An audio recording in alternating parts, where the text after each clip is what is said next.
శాంతికరమైన జనముల యొద్ద నడిపించుచున్నాడు.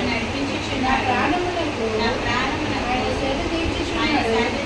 తన నామమును బట్టి నీతి మార్గములలో నన్ను నడిపించుచున్నాడు. గాఢంధకారములో సమీపించని తేజస్సులో నివసించు నా దైవమా.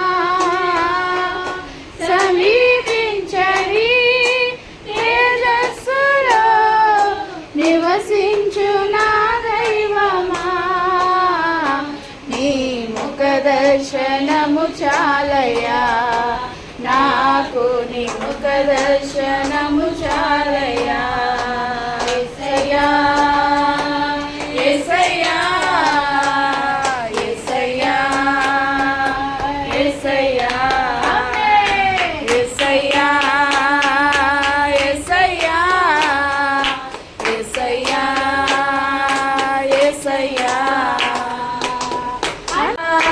యేసయ్యా యేసయ్యా యేసయ్యా.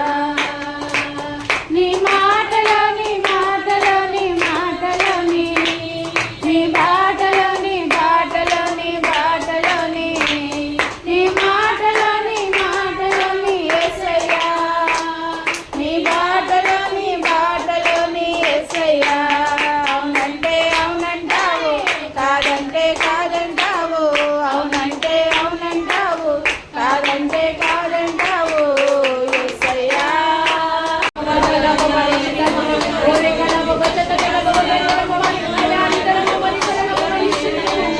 తుడచి నా చేయి పెట్టావు, నన్ను విడువనన్నావు.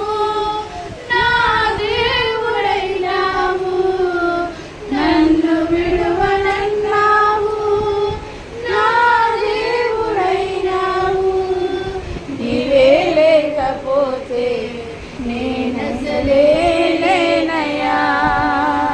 నీవే లేకపోతే నేనసలే లేనయ్యా. నీవు లేని రోజు అసలు రోజే కాదయ్యా. నీవు లేని బ్రతుకు అసలు బ్రతుకే కాదయ్యా. నీవు లేని రోజు అసలు. ఎలా చేశారు ప్రార్థన? ఇప్పుడు చూసాం మనం ఎన్ని ప్రార్థనలు ఉన్నాయి. గంట ప్రార్థన, 6 గంటల ప్రార్థన, వ్యక్తిగత ప్రార్థన, ఉపవాస ప్రార్థన, అన్ని ప్రార్థనలు మనం చూసాం. అవునా? బుధవారం ప్రార్థన, ఉపవాస ప్రార్థన, స్త్రీలకు అన్ని ప్రార్థనలు మనం చూసాం. కానీ ఈ యొక్క బైబిల్ గ్రంథంలో ఒక ప్రత్యేకమైన ప్రార్థన ఉంది. ఒక ప్రత్యేకమైన ప్రార్థన కొంతమంది చేశారు.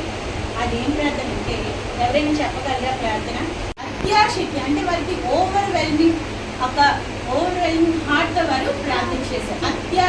అత్యాశక్తి అంటే చాలా మనకున్న ఆసక్తి కన్నా ఇంకా ఎక్కువగా ఉండే దాన్ని అత్యాశక్తి అన్నారు. ఆనాడు ఆది అపోస్తులు ఏం చేశారంటే చెరసాల్లో వేయబడిన ఒక వ్యక్తి కొరకు ఏం చేశారు? అత్యాశక్తితో ప్రార్థించారు.